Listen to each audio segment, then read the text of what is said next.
It's not helping that it's broken anyways. This is possibly the sloppiest sealant job you'll ever see, but we move on.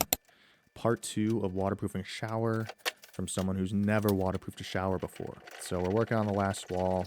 We have to remove all the fixtures so I can get a good measurement of where the tub spout and the shower valve are going to be. So I'm copying those measurements over to my board right here. If you don't have a drill bit that cuts a perfect circle, using your utility knife is just fine. Something I would recommend when you're cutting these holes is to puncture the knife all the way through the board and then rock it back and forth so that it gives you a nice clean cut. That's what I was doing right here. Now that I have my beautifully unwarped circle cut through my board, I'm going to secure it to the wall, and I need to plan for waterproofing around that shower valve and the tub spout.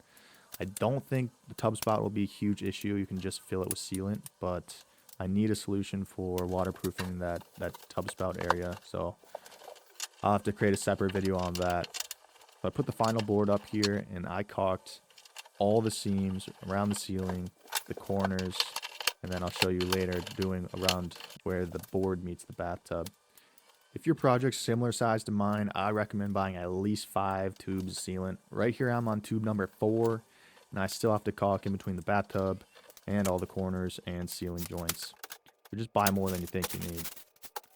Right here I'm working on where the board overlaps the tub. So this is a high traffic area. It can get very wet, so you want to make sure it's fully waterproof so it doesn't lead to any mold growth. This piece was not flush with the board above it, so I adjusted my furring strip and flushed it up. And that's it for the board installation. Finishing caulking here, and now moving on to the seams above the bathtub.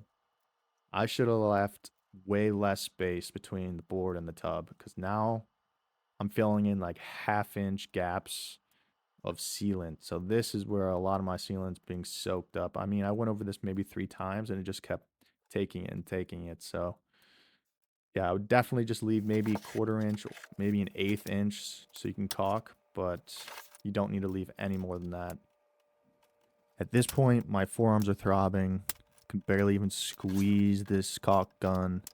It's not helping that it's broken anyways, so I'm going to take a break before I have to fill this 1-inch gap in the back of the tub. Like for part 3.